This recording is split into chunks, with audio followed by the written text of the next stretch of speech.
Hello everybody and welcome to your video on linear programming. You should be watching this video after you have completed the practice on your graphing inequalities and shading in the correct areas.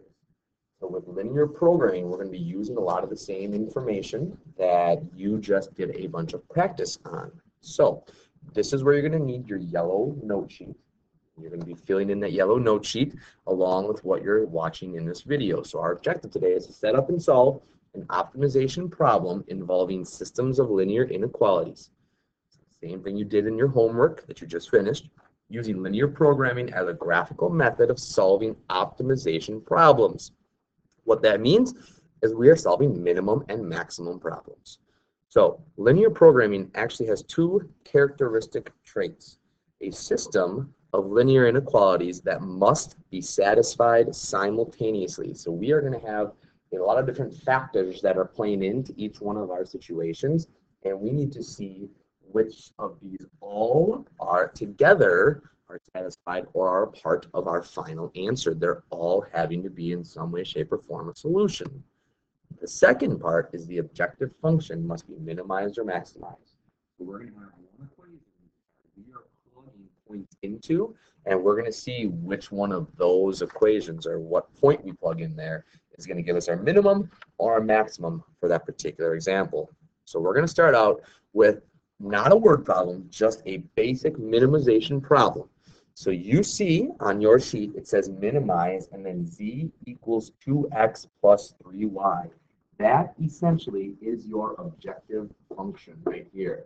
That is what we are going to get our minimum or maximum actually from. How are we going to do that? We're going to use each one of the equations that actually end up being our constraints.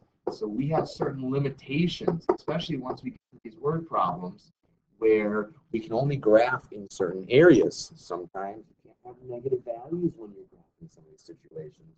So these are all constraints. You will see that we actually have 5 different constraints regarding this particular example of minimization. So the first thing we want to do is we want to graph each one of these values.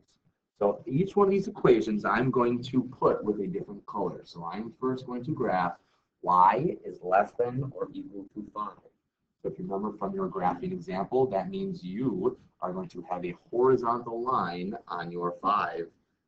And we need to always consider, because this is not equal to, because we have a less than or equal to, it means it's a nice thick solid line, and technically they would graph under. So for right now, I'm not going to do that because we're going to have a lot of different graphs on this one ordered paragraph paper. So all I'm going to do is keep that in the back of my head saying, okay, I know I have to graph under that. The second equation, or the second inequality that I have, is going to be if x is less than a 6. So that means on my x-axis, I need to find 6. I have my vertical line directly in both up and down from that x-intercept. And for this one, it says x is less than 6. That means I would be graphing to the left. So technically, this is all of the area so far, all of this that is satisfied by both of these inequalities. So keep that in mind, because as we said, we have other inequalities to graph, but at least we're thinking about what we actually have here. The third inequality looks a little bit different, because notice, I'm going to graph this one in blue, we do not have a y equals form. So we need to change it. We need to subtract an x over to the other side. So now we have an inequality that we can easily graph. Actually, I just put the sign incorrectly there. So we actually have a y that in this case is greater than or equal to a negative x plus 2. This is where you're thinking about slope, y-intercept. So you know you have a y-intercept of a 2, and you go down 1 over 1, down 1 over 1, down 1 over 1, all the way through here. So as you are making a nice straight line using a ruler, protractor, phone, whatever you can, that automatically helps you out, because now we're trying to figure out where are all the values of y greater than a negative x plus 2. If you plug in a 0, 0 into this spot, so right here, I'm plugging a 0 is greater than or equal to a 0 plus 2. Well, you notice that inequality is definitely not true. So now we're down to all of the parts in the middle here that are actually our solutions for this system of inequalities. And as we go through, we're going to find better and better and better and better examples, because now the last two inequalities we have are x is greater than 0 and y is greater than 0 or equal to 0. So that means both of these are going to go on your x and your y-axis. Almost every single constraint that we have in this case is going to just deal with our positive values, which means the only spot that works is going to be the shaded in section on our graph right now. So the next part, after we get all this graphing, we have all these values. There's some interesting points that shape up. The corner points, the boundary points, are each of the values that we're going to have to look at and, in essence, plug in. So let's actually write what some of these are. Some of the corner points that we found were a 2, 0. We found a 6, 0. Those are the 2 points on your x-axis. They're both x-intercepts. You found the value of a 6, 5 as you went through. You kept going and found a y-intercept of a 0, 5. And last but not least, you found the value of a 0, 2, because this 0, 2 is a corner point. The point that we actually graph is not a point. That is not a boundary point. That is not going to be a value that we plug in, because it's not the intersection of our lines. So you may ask, okay, the question actually we have to figure out, the goal was to find the smallest value of z that can occur given x and y of solutions. Well, we've just found solutions. That's what all those corner points are. We have to plug each one of these corner points into what we found for our minimization equation. So now the next step here, we have an equation of z equals 2x plus 3y. We need to plug each one of those corner points into this equation to figure out which one is the smallest, which one will minimize our particular example. So at this time, please stop the video, plug each one of these x's into the equation along with the corresponding y, and figure out which one of them would give you the absolute smallest number for z. All right, that's the video. After you have plugged each one of these in, you should have found that the smallest minimum was that z has a minimum of 4 when your x is 2 and your y is 0. So in essence, the point that was able to get you the smallest answer was the corner point of 0 and 2. So sometimes it might be obvious as you're putting values in, sometimes it may not. So this was the process that we're going to do today.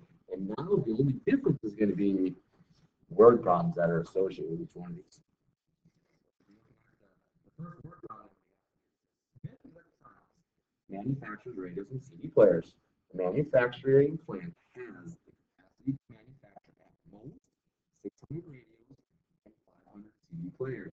It costs the company $10 to make a radio and $12 to make a CD player. The company can spend $8,400 to make these products. Siemens Electronics makes a profit of $19 on each radio and $12 on each CD player. So, as we're looking through this, we have to figure out, okay, where do we start here? Right? The first starting point is to figure out what our system of inequalities actually ends up being. So we have to figure out what our constraints are, what each one of the inequalities that are associated with this end up being. So two things I guess we have to really start with before we can even do that is figure out what we're going to use for our variables. So let's make x be the number of radios that can be produced, and let's have y be our CD players. Okay? And the other important part, we got to keep in mind here that our goal is in this case to maximize the profits. We want to make sure that we are in some way, shape, or form still getting the people, radios and CD players that we need, but also doing it as effectively as we possibly can to make most amount of money. But as we get through this information, we're going to see that there's some numbers that hopefully stand out to you a little bit. The first number that really shows up in our problem, it says the manufacturing plant has the capacity to manufacture at most 600 radios. Radios are what we labeled as X. So if it's at most 600, that means it could be 600 or it would be less than 600. So we have used that first piece of information. Right after that, it says at most 500 CD players as well. So that means Y is going to have to be less than or equal to our 500. So we cannot have more than 600 radios, and we cannot have more than 500 CD players. The next piece of information says it costs the company $10 to make a radio and $12 to make a CD player. So now we're dealing with money. So we can put that 10 with the X, we can put the 12 with the Y, and then it gives us right after that a dollar amount as to how much the company can actually spend. And it says the company can spend no more than at most $8,400. So we are in the same boat in terms of the inequality as the last problem. So we've used this 12 now, we've used this 10, we've used this 8,400. And the only other part it really gives us is basic profit of profits, keyword there, of $19 on each radio and $12 on each CD player. Each one of the last two equations does not in any way, shape, or form have a 19 or a 12 in it. That is actually where we come up with our objective function. That's the equation that we're going to use to maximize in this case. It's all money. We want to figure out how much money we can make on this. So since we're making $19 for each radio, we have a 19x. Since we're making $12 on each CD player, we have a 12y.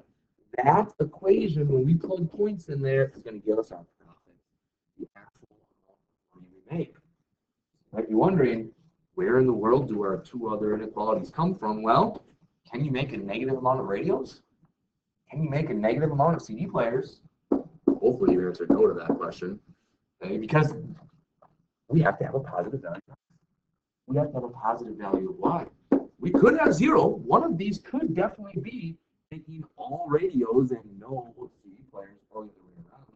But we have to make sure we graph each one of those so that we're on the right track. So now, once we do that first step, the next step is going to be for us to graph the system of inequality.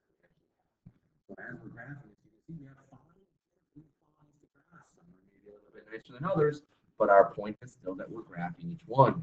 So you can pick the scale that you want to go up by when you're graphing. Because we have some bigger numbers here, we have 600 to 500. I'm going to go up just by 100s, but actually each one of my tick marks, I'm going to make as 50. I'm going to make that as 100. I'll make this as 200. I'm going to keep going 300, 400, all the way through, all the way until the very end of my graph as well, just so I give myself enough room, because that will end right at 1,000. And I can do the same thing going up with my 100, 200, 300, skip a little bit, 500, 600. It is important as you're going through to make sure that you are labeling your axes correctly, because it is very easy to not know what your label should be. Since we picked Y as our CDs, this is the number of CD players. Since we picked X for our radios, this is going to be the number of radios that we are actually producing, we're actually making. Now let's graph each one. The very first one, I'm just going to mark in red. I'll put the color right next to it. We have an X that has to be less than or equal to 600. That means I find 600 on my x-axis, and I'm going to go straight up for my vertical line. That is going to be my first constraint.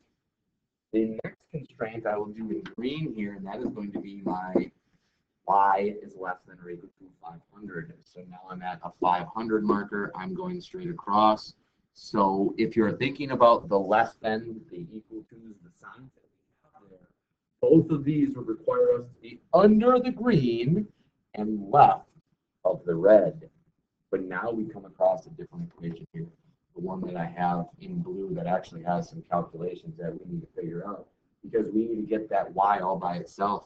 So if I subtract, in this case, that 10x over, I'm at a negative 10x plus our 8,400.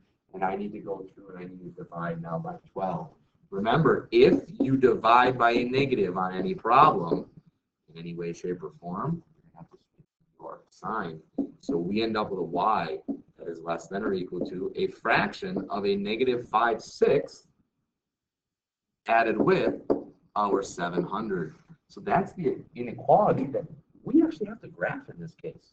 So we need to start at a 7. And now you have to be very, very careful as you are graphing this. Because technically what that means here is that we are going down 500 and over 600. So I go down, in this case, all the way to 200 and all the way over to 600. That is truly my next point on my graph. So again, key here is making sure you're using a ruler, that you're using a straight edge in this case, because I know that if you're a little bit off, it's going to be a little bit funky. I don't even need to graph this line past my red line that I have, because I know that all these points are underneath. So now we either have really one of two options. We know that this is going to be in the 0 category underneath all of those, or it's going to be in the little triangle that we have. Well, let's graph the final two inequalities that we have, both of them that are bigger than 0, so we know we have that as one of the areas, and we're going to go through just on our x and figure out that as well. So now, the equation, the inequality that's going to tell us what we actually need to graph is going to be the black equation that we have. So if we plug a value in here, is 0 for the y less than or equal to 700? And it most certainly is. The part that we are shading is all underneath here. So we need to figure out what all and every single one of our corner points actually ends up being. So I see one of them right now. That's a y-intercept of a 0, 500. I see another one that technically is at 0, 0. Now, if we're trying to maximize a profit, I don't think we're going to make any money by not making any of these products. We continue all the way over, and we have a 600 and 0. So we have an x-intercept in that case. Another common one is all the way up there, which, as we look at, the black point is not going to be one. 600 and 500 is not a point because it's actually not in each one of our actual intersections. So the next point we have is the 600 and the 200. Be very careful. That's a common mistake by putting that 600, 500 in there. And as you're going all the way around, don't let this confuse you. There's actually another point on here. It's another intersection that ends up being a corner point. And that ends up being, if you graphed it correctly, a 300 and a 500. So now, as you're going through, you have to be what you're plugging in these situations to find the maximum number here. As you are finding out which one of these values is going to give you the biggest spot, you need to make sure that you're plugging each one of them into this 19x plus 12y equation. Please stop the video now. Plug your bonus points in. As you plug them in, you should have found, hopefully at least, when you plug the point 600, 200 in, you would have found that it got you a profit of 13,800. And with that 13,800, what that solution means is you should be making 600 radios in this case, and you should be making 200 CD players. That is going to maximize your profit for the profit of 13,800. So make sure you're specific when you are answering a particular question over.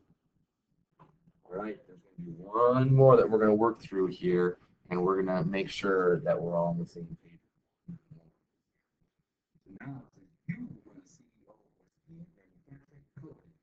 two entities and has a fabricating department and a finishing department. A pair of stainless steels requires 6 hours to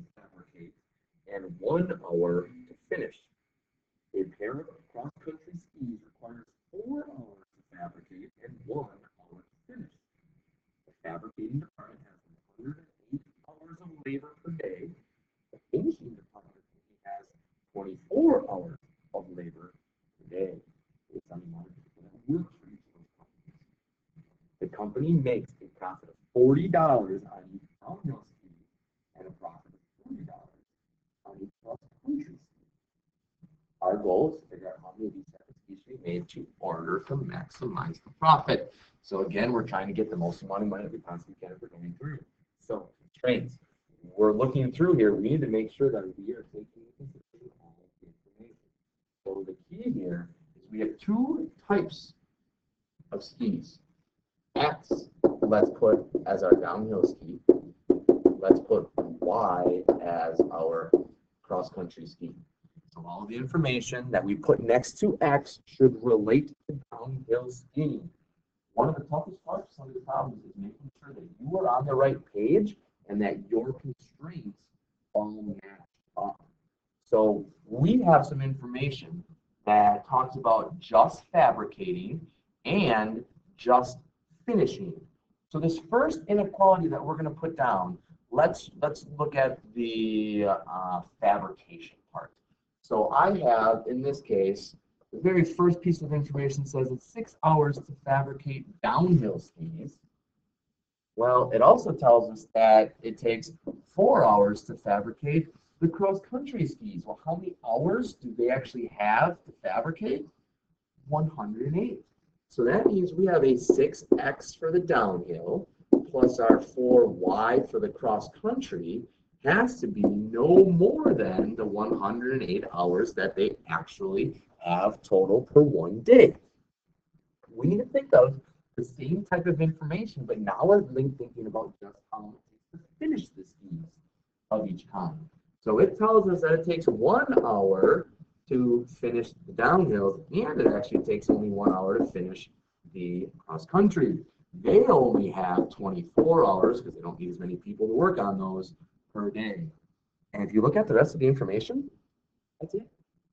The only other piece that they give us is that we have $40 that we make in each downhill ski, and we make a profit of that 30. So in terms of our objective function, that's a dead giveaway right away. We're going to have the profits of 40x plus 30y has to be equal to the amount of money that we're making. So hopefully these two aren't going to be too bad because we only have two inequalities to graph, and we know since we cannot have negatives with any one of these, we still have our x is greater than 0 and our y is greater than 0. So you have an option on how you want to actually go through and label each one of your axes here. We're not dealing with quite as big of numbers, and if you're really not sure, we can always solve both of these inequalities for y to make sure we have enough room to graph whatever we want to graph. So if we're looking at this first inequality here, we're getting y all by itself. Y would be less than or equal to a negative 3/2 x plus our 27. If we were doing the same thing for our other inequality, we would end up with a y that is less than or equal to a negative x plus 24. So we're looking at some y-intercepts that are a little bit bigger in this case, the 24 and the 27. So I'm going to go up by something a little bit bigger, something that I think goes with both of those numbers. I'm going to try to go up by 3 in each one of these cases. So you can write each number down. You can write only the ones you want. Does not matter, but 12. I'm just going to actually skip a spot so I have a little bit more room. 27, 30 in this case. I'm going up by 3s essentially. Do the same thing over here. So I write my 6. My 12, my 18, my 24, my 27, and my 30 in this spot. So let's graph each one of our inequalities. I'm going to start by graphing our constraints of our have to be greater than zeros. We know that both of those are going to be beginning in our quadrant 1. Now let's graph each of the other aspects. I'm going to put the first one here. So y is less than or equal to a negative x plus 24 as my green graph. So I graph a 24 on my y-axis. And now the key is, since it's down 1, we went up by 3s. So we actually have to go down and over the same amount. So we are going into this spot all the way through, making sure that we're keeping our slope to be the exact same every single time. And I can now put all these points together, and that is going to be 1 of my inequalities. Last but not least, I have one more constraint. I have to graph, in this case, my 27 as my y-intercept. And now as I'm going through, again, down 3 over 2. So if you want to think of it in terms of the points that we have here, be careful when you're doing this because this can be a little bit tricky. So we have down 3 over 2 is the same thing as 6 over 4, is the same thing as 9 over 6, is the same thing as 12 over 8. So any one of those slopes is what you can actually graph. You can't just count by the number of grids or tick marks that are on your graph because we're going up by 3. You have to be really careful as you're going through to pick one of these values that you're going to end up at essentially the right spot here. So key here is if we were going through, we're going to go, in this case, I'm going to go down 3, but no, if I'm going down 2, I'm going to be just a little bit before. So if I go down 3, I'm at 24, but now as I'm going over, I'm actually at 4. If I go down 3 more, now I'm actually at a what I'd call a good point there of a 21 and a 6. Notice how that point is not anywhere on my actual line here. So we have to be careful as we're going through. I would keep all the way, go through and do this, and I would make sure that technically, if I keep going down, 1, 2, 3, 1, 2 over, 1, 2, 3, 1, 2 over, I have an intersection of some points in nature, go down 3 over 2 in some point in nature, and I'm going to end up just a little bit over there. And I actually think I did that a little bit wrong. I need to erase my mark there because I should end up at an 18 and a 0. And I'm unfortunately going to have to get rid of that. So I'm going to keep going through and making sure that I have my points. So again, we can fill this point in as we're going through, and we wind up all the way down so you can see what we have for some of these intersections. It's going to be a little bit nice as we're looking through here because now we have all of these spots that we can go through to figure out what our actual answer, what our final answer is, all the spots that are inside. Our corner points that we have are going to be a little bit different. We have a 0 and a 24 for our corner points, one of our corner points. We have a 0, 0 still directly in that middle. We have an 18 and a 0 in this spot. And last but most certainly not least, we have a 12 and a 12 as we're going through that particular problem. So just like last time, you get your corner points, use your objective function to figure out which one of these values is going to give you the most. Please pause the video at this time and try it out.